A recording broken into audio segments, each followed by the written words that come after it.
What's up guys, my name is Liam, and in today's video we're going to be talking about a mouse that I feel like kind of flew under the radar as far as the initial release goes, and it truly has really taken me by surprise. That is the ASUS ROG Harpe 2 Ace. It is a different shape now compared to the older Harpe Ace. So in this video I'm going to be breaking down how my experience has been with it so far, be comparing it to some of the competition out there, and hopefully by the end of this video I'll be able to help you decide whether or not this could possibly be the perfect gaming mouse for you. Let's check it out.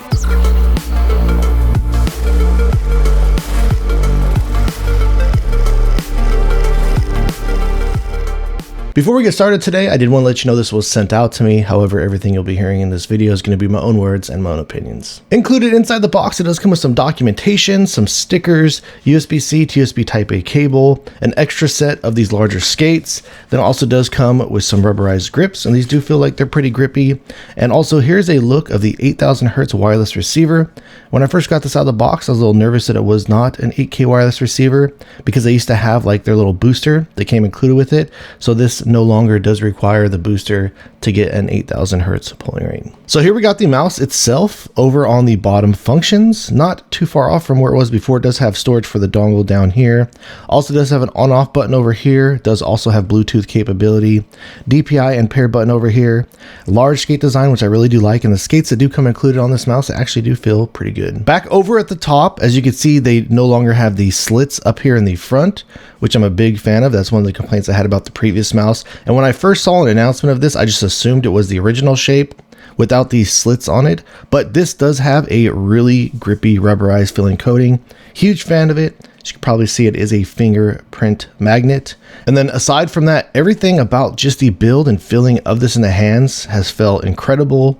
The shell integrity feels fantastic. No noticeable areas of weak points or anything like that. For mouse 1 and 2, this is using their ROG optical switches. And honestly, these switches, they do feel okay. Not my favorite out there. I still do prefer something like the Armron Opticals. But the click implementation on this really does feel pretty good. You get like barely any clicking here in the middle or post.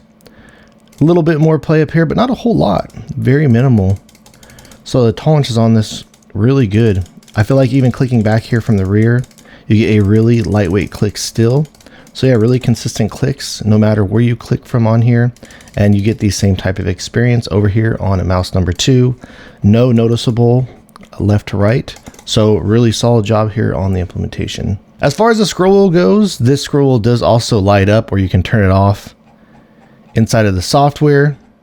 And it does have a pretty good tensioning. I would say that the steps on this are a little bit more defined. They do feel smaller, but the center scroll click doesn't feel like it's too heavy.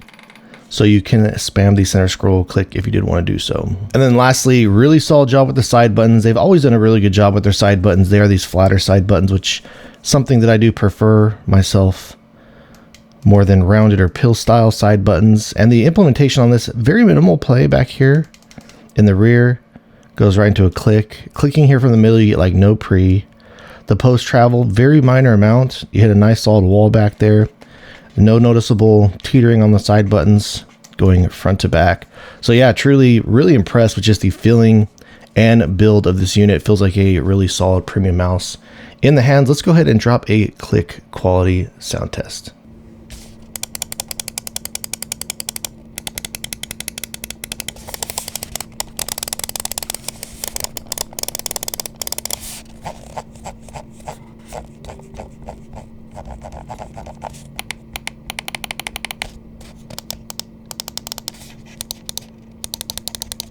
So everything as far as the weight and balance of this does feel like it's spot on. And dropping it here on my scale with the larger stock skates installed on here out of the box, looks like we're getting a really impressive 47.5 grams. And thankfully they've taken feedback from the community and now giving us access to a web-based driver. But here's just an overview of the settings that I have been using as I have been testing out this mouse. All right, so now let's talk about the biggest part, which is gonna be the shape. And really, I've been going around and comparing this to a lot of other types of medium to larger style gaming mice out there. And I would say that the one shape that this does feel the most similar or most familiar with to me is going to be something like the Razer Viper V3 Pro. Though they don't feel exactly identical, let me go ahead and bring over the original Harpe Ace Extreme here really quickly. The scale of these not really that far apart, but the one big difference between both of these is the Harpe Ace did have more of like a bigger feeling rear hump almost in the hands. So this mouse definitely does feel shorter, but I'll go ahead and show you the curve profile. As you can see, not a whole lot of difference there in that regard. Even the width on these does feel very similar. And even the curve profile from the top, mid, down the sides, not really that far off. So they did just kind of do an overhaul on this mouse where they did kind of bring in the back so it does fall off more quickly from the top, mid, down here to the rear.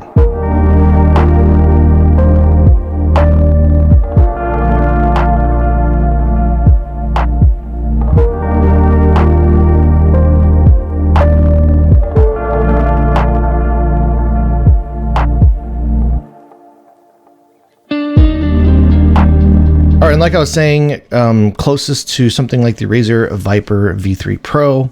But let's go and break down some of the differences here. The curve profile from the front back to the rear, not really a whole lot of difference. You get almost kind of like a little bit of a flatter feeling. The one thing is, however, is that the curve profile on this, it does feel more aggressive over here, noticeably on the Razer Viper V3 Pro. So I do feel like up here in the front, it feels like it flares out more towards the front, a little bit in the rear. I just feel like when you're holding the Harpe Ace in the hands, it all around just feels a little bit smaller than the Razer Viper V3 Pro. Another pretty big difference for me is you do have these comfort grooves on the Razer Viper V3 Pro, whereas the buttons, mouse 1 and 2 are flatter over here on the Harpe Ace. But then coming over back and looking at these at the rear profile, another reason that the Harpe Ace feels smaller is I feel like it has a quicker taper from the top, mid, down the sides, where over here it just feels a little bit more wide up on the top of the Razer Viper V3 Pro. But really, when it does come to the curve profile from front to back, this is where it does make them feel a little bit more similar in my opinion. So let's go ahead and we will drop the shape comparison between both of these.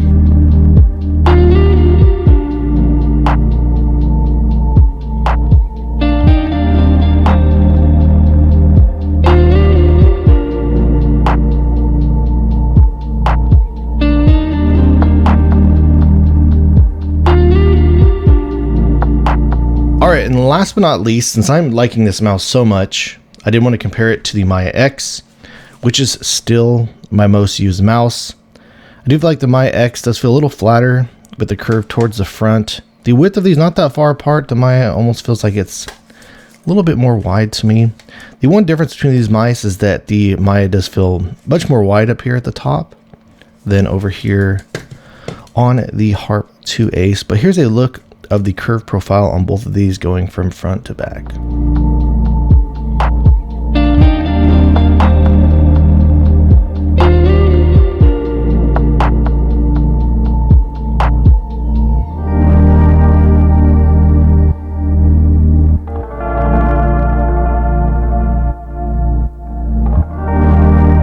Alright guys, so that about wraps things up on the brand new ASUS ROG Harpe Ace. And like I said, everything about this mouse has just really taken me by surprise. I've been testing this out quite a bit and using it a lot ever since I first got it.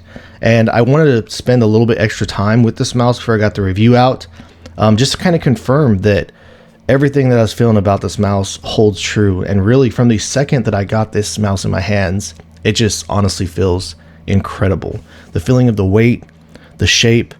I would say that right now, when it comes to a medium to large style mid-hump gaming mouse, these three mice right here are my most used mice.